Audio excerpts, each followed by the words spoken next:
আমাদেরও সেনাবাহিনী আছে, আমাদেরও রাষ্ট্র আছে, আমাদেরও জনবল আছে, আমাদের 200 কোটি মুসলমান আছে, আমাদের অর্থ ব্যবস্থা আছে, আমাদেরকে আল্লাহ পাক জমিন দিয়েছেন।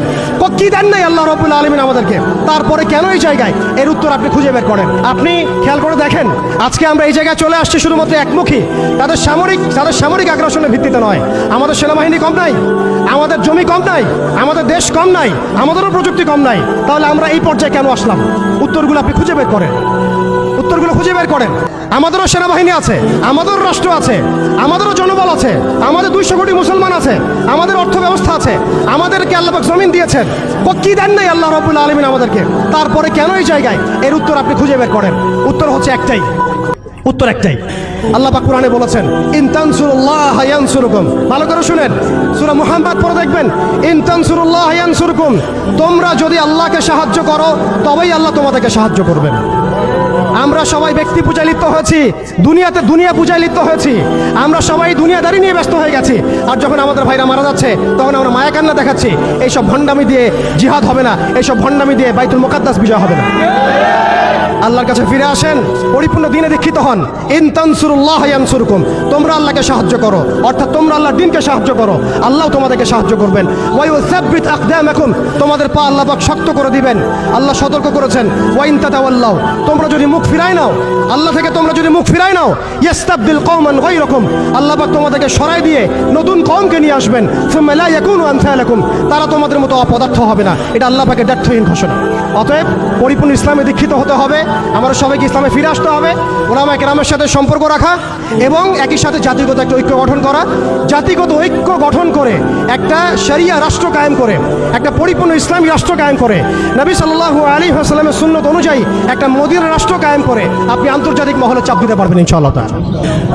আর যদি সেটা না হয়, আর যদি আমাদের রাষ্ট্র ব্যবস্থা, সরকার ব্যবস্থা, প্রশাসন এগুলো ধার না ধরেন, তাহলে আমি বলে দিচ্ছি, আপনারা লিখে রাখেন, আজকে গাজাবাসীর যে অবস্থা হয়েছে, আজকে ইরাক, সিরিয়া, লেবানন, জর্ডান এগুলোর যে অবস্থা হয়েছে, আমাদেরও যে সেই অবস্থা হবে না এর কোনো গ্যারান্টি নাই।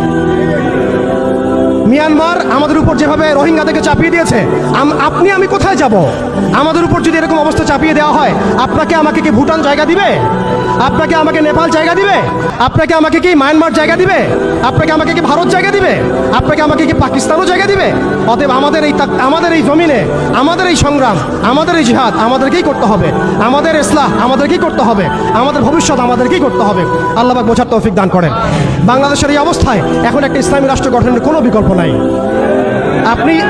আপনি আমি চাইলে লক্ষ কোটি মুসলমানকে সেখানে চাপ প্রয়োগ করে পাঠাতে পারতাম যদি আমাদের ইসলামিক রাষ্ট্র থাকতো।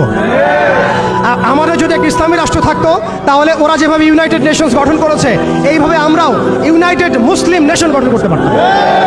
আমরা সেটা পারছি না। তারা যেভাবে ইউনাইটেড নেশনস গঠন করে সারা বিশ্ব মুসলিমদেরকে চাপ দিচ্ছে, ট্রাম্প কি বলছে আপনারা সবাই দেখছেন, মিডিয়া ভাই সবাই আছেন, স্পষ্ট ঘোষণা দিচ্ছে ওরা এখান থেকে বের হয়ে যাক, আমরা সেখানে বসতি স্থাপন করব। এটা কি মগের মূল্য? ওরা কেন সেখান থেকে বের হয়ে যাবে? এই গাজাবাসীরাই এই পৃথিবীর সবচেয়ে স্বাধীন মানুষ। তারা মৃত হয়েও তারা জীবিত, তারা সেখানে বোমের খোরাক হয়েও তারা সেখানে সম্মানিত। ইতিহাস তাদেরকে সম্মানের সাথে স্মরণ রাখবে ইনশাআল্লাহ, এবং জান্নাত এইসব শহীদ ভাইদেরকে দিয়ে ভরে যাবে ইনশাআল্লাহ।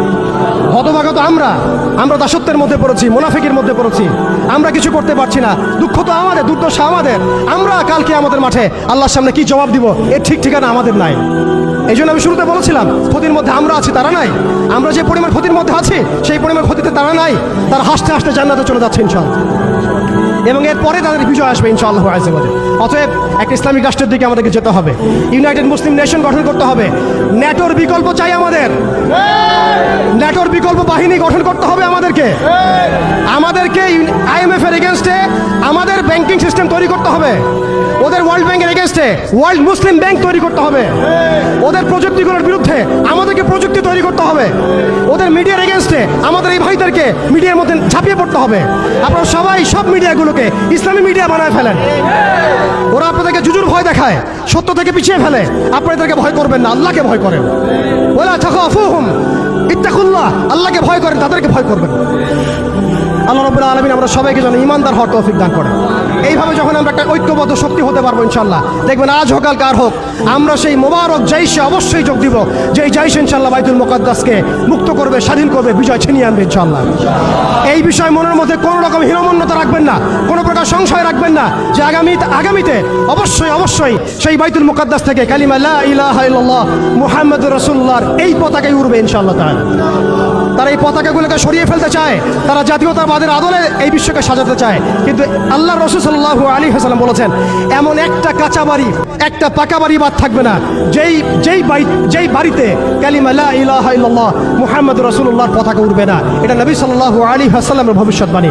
আল্লাহ পাক আমাদের সবাইকে সেই মকবুল কাফেলায় শরীক হওয়ার তৌফিক দান করেন, আমাদেরকে আল্লাহ পাক ইসলাহ দান করেন, আমাদেরকে আল্লাহ পাক সেই হারানো সম্মান আবার ফিরায় দেন, আমাদের সবাইকে আল্লাহ পাক আবারও সেই ঈমানদীপ্ত প্রজন্ম তৈরি করার তৌফিক দান করেন। আল্লাহ পাক আমাদের সরকারকে শক্তিশালী করেন, একটা ইসলামী রাষ্ট্র গঠন করার তৌফিক দান করেন। আল্লাহ পাক আমাদের সবাইকে প্রযুক্তিগত উন্নয়ন দান করেন, অর্থনৈতিক উন্নয়ন দান করেন, মিডিয়ার উন্নয়ন দান করেন। আল্লাহ পাক আমাদেরকে স্বতন্ত্র ব্যাংকিং সিস্টেম দান করেন, স্বতন্ত্র সামরিক বাহিনী গঠন করার তৌফিক দান করেন।